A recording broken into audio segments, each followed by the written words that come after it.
Very good evening बच्चों। तो कैसे हैं आप लोग। तो आज शुरू करता हूं मैं पीरियोडिक टेबल के लेक्चर नंबर 3 में। जो मैंने लास्ट लेक्चर में पढ़ाया था ये long form of the periodic table, उसमें मैंने मैजिक नंबर तक पढ़ा दिया था। ठीक है, तो अब मैं पहुंचता हूं नेक्स्ट टॉपिक पे, that is group period block identification. यानी कि आपको एटॉमिक नंबर दिया गया होगा या इलेक्ट्रॉनिक कॉन्फ़िगरेशन दिया गया होगा, तो आपको ग्रुप बताना है उस एलिमेंट का, पीरियड बताना है और ब्लॉक बताना है। ठीक है, तो सबसे पहले बात करता हूं मैं if electronic configuration is given. और एक ही जगह पे मैं बात करना यही चाहूँगा कि सिर्फ एक ही तरीका सीखिए कि if electronic configuration is given, यही तरीका वेस्ट है। दूसरा वाला थोड़ा गलत हो जाता है, उसमें ब्लॉक एस ब्लॉक फाइंड नहीं हो पाता है। तो मैं यही बात करूँगा कि if electronic configuration is given. तो सबसे पहले आता हूँ बेटा मैं ब्लॉक कैसे पता लगेगा कि given by subshell in which last electron enters.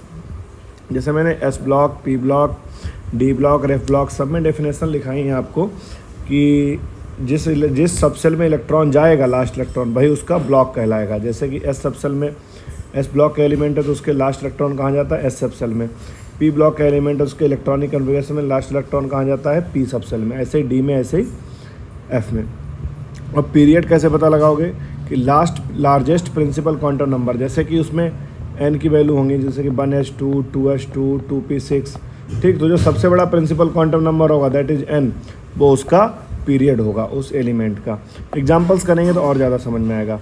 अब आता हूँ मैं उसके बाद ग्रुप में। ग्रुप तो it belongs to nth period and, ठीक है। एस ब्लॉक का अगर ग्रुप पता करना हो, ठीक है, एस ब्लॉक पता लग जाएगा तुमको। और ब्लॉक के बाद अगर एस ब्लॉक का एलिमेंट है तो उसमें क्या लगाओगे, तो ग्रुप नंबर होता है number of n s electron. ठीक, number of n s electron, ध्यान रखना है इस बात को। जैसे कि 1s2, 2s1 लिथियम की बात करें तो लास्ट इलेक्ट्रॉन कहाँ गया है, देखिए एस में। लास्ट इलेक्ट्रॉन कहाँ गया, एस में। तो ब्लॉक कौन सा हो गया, ब्लॉक हो गया तुम्हारा एस ब्लॉक। अभी और इससे एग्जाम्पल कराऊंगा मैं। और दूसरा आएगा आपका एस ब्लॉक हो गया। उसके बाद अगर हम नेक्स्ट बात करें इसका पीरियड कौन सा हो जाएगा, पीरियड हो जाएगा लार्जेस्ट क्वांटम नंबर इसका कौन सा है, that is 2। So second period का हो जाएगा ये। और नेक्स्ट बात करूँगी ब्लॉक को, सॉरी ग्रुप कौन सा हो जाएगा, तो ग्रुप हो जाएगा लास्ट इलेक्ट्रॉन, कितने इलेक्ट्रॉन है लास्ट एस सब सेल में। अगर एस ब्लॉक की बात करें तो इसका ग्रुप हो जाएगा फर्स्ट ग्रुप, यानी कि एस में कितना, एक इलेक्ट्रॉन है। ठीक है, तो उम्मीद है यहाँ तक बात समझ में आ गई होगी। नेक्स्ट बात करता हूँ, अगर पी ब्लॉक है तो नंबर, तो उसका ग्रुप नंबर फाइंड करना हो तो 10 लिखो और 10 में जोड़ दो NS और NP के इलेक्ट्रॉन, यानी कि बैलेंस सेल इलेक्ट्रॉन को जोड़ दिया जाए NS और NP वालों को। डी ब्लॉक अगर है उसमें ग्रुप नंबर फाइंड करना है तो नंबर ऑफ NS और N-1 डी इलेक्ट्रॉन। ये सब एग्जाम्पल करके दिखाऊँ तब अच्छे समझ में आएगा। NS और N-1 डी इलेक्ट्रॉन को जोड़ दो। और एफ ब्लॉक में आपको बताइए ग्रुप नंबर 3 में सारे आते हैं। मैंने कल बताया था, लास्ट लेक्चर में बताया था कि थर्ड ग्रुप जो होता है वो सबसे बड़ा ग्रुप होता है, उसमें 32 एलिमेंट आते हैं। और जो एफ ब्लॉक के सारे एलिमेंट्स हैं वो थर्ड ग्रुप में ही आते हैं। तो मैं एग्जांपल के लिए यहाँ पर एक पेज ऐड कर लेता हूँ, यहाँ पर उसमें समझाने का प्रयास करता हूँ आपको।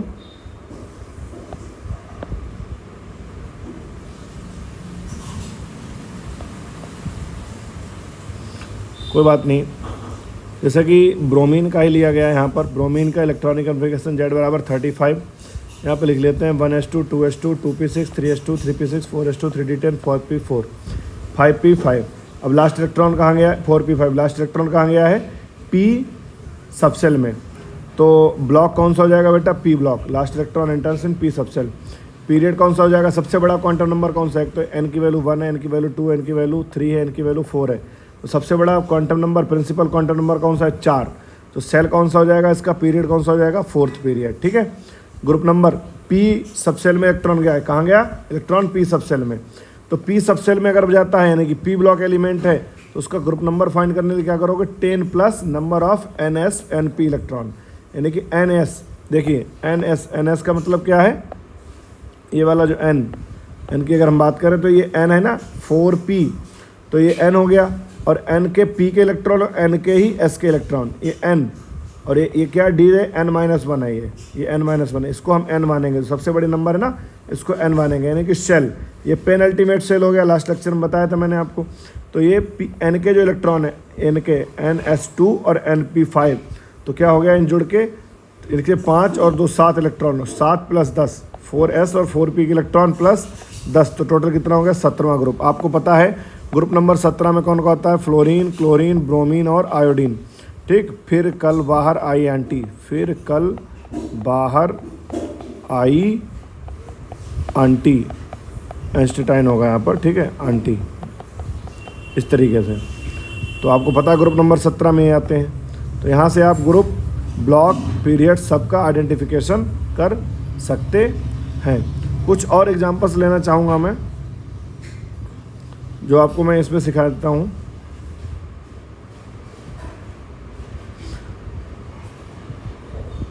इसी वाले फार्मूला से एग्जांपल लेना चाहूँगा।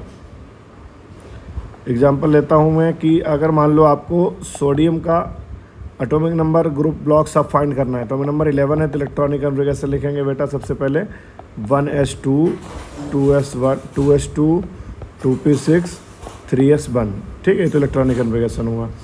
अब इसका लास्ट इलेक्ट्रॉन कहाँ एंटर किया हुआ है, s सब सेल में, ठीक है, तो इसका ब्लॉक क्या हो जाएगा बेटा, इसका ब्लॉक हो जाएगा s ब्लॉक। लास्ट इलेक्ट्रॉन कहाँ गया है, s सब सेल में। इसका पीरियड कौन सा हो जाएगा, सबसे बड़ा principal quantum number 3rd, period number 3rd, period number 3rd। अब ब्लॉक ग्रुप देखा जाए, अगर s ब्लॉक का है, ये s ब्लॉक का है ना, तो इसका ग्रुप नंबर कौन सा हो जाएगा, जितने number of electron in ns में होंगे, तो 1 इलेक्ट्रॉन है तो ग्रुप नंबर क्या हो जाएगा 1। ऐसा और एग्जांपल ले लियो, जैसे कि सेलेनियम ले लिया। अब आपको सेलेनियम पता ही नहीं इसका एटॉमिक नंबर क्या होता है, इसकी भी जुगाड़ बताता हूँ मैं। तो मैंने उसको लास्ट लेक्चर में आपको बताया था कि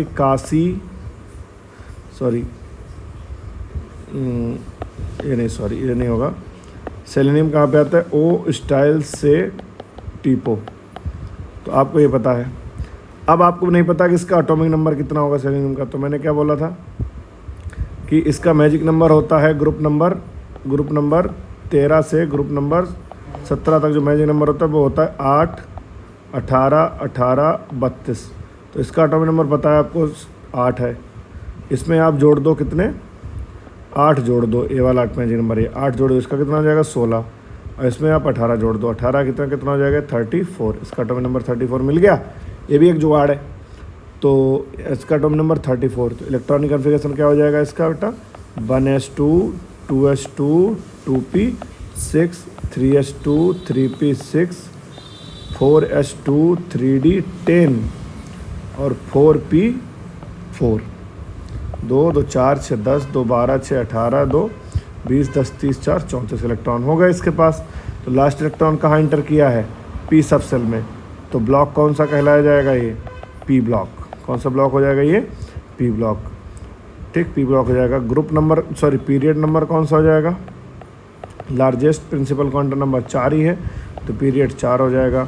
ग्रुप की बात करूँ, अगर p ब्लॉक वाले का ग्रुप फाइंड करना होता है तो 10 plus number of n and s electrons. तो n में कितने इलेक्ट्रॉन हैं, 4, तो ये रहे, NP में 4 ये रहे, और आपके NPS की बात करूँ तो ये 4s में 2 रहे, 4p में 4 रहे, 4s में 2 रहे, तो कितने इलेक्ट्रॉन हो गए टोटल 6। तो नेक्स्ट बात करता हूँ मैं कि इसमें कितने इलेक्ट्रॉन हो गए 6, 4 प्लस यानी कि 4s प्लस 4p इलेक्ट्रॉन, ठीक। तो 4s में कितने इलेक्ट्रॉन 2 हैं, 4p में कितने हैं 4 हैं, तो टोटल कितना हो जाएगा 16। ग्रुप नंबर 16 आपको पता है ऑक्सीजन 16 ग्रुप से यानी कि चैल्कोजन ग्रुप बोलते हैं उसको, उसमें से ये आता है। नेक्स्ट एक और एग्जांपल लेता हूँ मैं कि नेक्स्ट एग्जांपल है हमारा, मैं ले लेता हूँ निकल, ठीक है, निकल ले लेता हूँ, that is 28 atomic number. Atomic configuration क्या हो जाएगा, 1s2 2s2 2p6 3s2 3p6 4s2 3d8, ये हो जाएगा। तो लास्ट इलेक्ट्रॉन कहाँ एंटर किया है, डी में, लास्ट इलेक्ट्रॉन कहाँ एंटर किया है डी में, तो इसका ब्लॉक कौन सा हो जाएगा, ब्लॉक हो जाएगा बेटा D block, it is D block element. Group की पीरियड की बात करूँ अगर मैं, तो पीरियड सबसे बड़ा प्रिंसिपल क्वांटम नंबर 4 है इसके पास, सबसे बड़ा प्रिंसिपल क्वांटम नंबर 4, तो पीरियड नंबर 4 आ जाएगा। ग्रुप की अगर मैं बात करूं, ग्रुप अब डी ब्लॉक के लिए ग्रुप क्या बताया गया था, n s electron and n-1 d electron. ये बड़े अच्छे समझना। n तो सबसे बड़ा प्रिंसिपल क्वांटम नंबर कौन है? n, that is 4। तो n के इलेक्ट्रॉन और n-1 d, यानी कि 4 में से एक गया, कितने बचे? 3। तो तीसरे का d, तो ये 3d में कितने इलेक्ट्रॉन है? 8। और 4s में कितने इलेक्ट्रॉन है? 2। तो 8 2 10, कितना हो जाएगा? 8। इसमें कितने? 2 इलेक्ट्रॉन। और इसमें कितने हैं आपके? n-1 में 2 + 8, कितना हो गया? 10th group. ग्रुप नंबर कितना आ जाएगा इसका? 10। आप पीरियोडिक टेबल में भी देख सकते हैं, ग्रुप नंबर 10 होता है। ये बात अच्छा समझना। 3d यानी कि ns, n बराबर कितना है इसका? 4। और n-1 कितना हो गया आपका? 3। तो 3n-1 के d इलेक्ट्रॉन और n के s के इलेक्ट्रॉन। तो 4 और ये 3 कितना हो गया? 4 के इलेक्ट्रॉन कितने? 2। और d में इलेक्ट्रॉन कितने? 3d में 8। तो 2 + 8 कितना हो गया? 10। ग्रुप नंबर 10 आ जाएगा यहाँ से। इतनी बात उम्मीद है आपको यहाँ तक समझ में आई होगी। तो ग्रुप, ब्लॉक, पीरियड इस तरीके से आइडेंटिफाई किए जाते हैं, किसी का भी गिवन आपको एटॉमिक नंबर दिया गया हो तो। ठीक है, तो आप इससे पहले का जो वीडियो है दोनों, उसके इससे पहले वाले इस लेक्चर में मैं इसी वीडियो में आपको लिंक दे दूँगा और आप उसको देख सकते हैं। और उससे भी पहले अगर शुरुआत से देखना है एकदम, तो उस वाले वीडियो लेक्चर में आपको, जो इससे पहला वीडियो लेक्चर आएगा उसमें आपको उसका भी लिंक मिल जाएगा। तो सारे मैंने इस वीडियो लेक्चर के डिस्क्रिप्शन में मैं लिंक दे दूंगा आपको, जो कि आप पिछले वीडियो को देख के आपके सारे कॉन्सेप्ट्स क्लियर होते चले जाओगे। और मैं दावे के साथ कह सकता हूं कि बहुत ही मैं डीपली अच्छे लेवल पे आपको पढ़ा रहा हूं, ताकि कोई भी चीज़ छूट ना जाए। आपको पूरे पीरियोडिक टेबल में ऐसी कोई चीज़ नहीं मिलेगी जो आपको छूट जाएगी। ठीक है, तो उम्मीद करता हूँ आप पढ़ते रहें इसको। और अगला लेक्चर जो आएगा वो आएगा इसका आपका स्लेटर रूल पे। ठीक है, तब तक के लिए आप इसको अच्छे से पढ़ाई करते रहें। धन्यवाद। और चैनल को सब्सक्राइब कर लें, और आगे के नेक्स्ट वीडियोज़ आपको इसीलिए आपको मिलते रहेंगे। ठीक है, थैंक यू, गुड नाइट।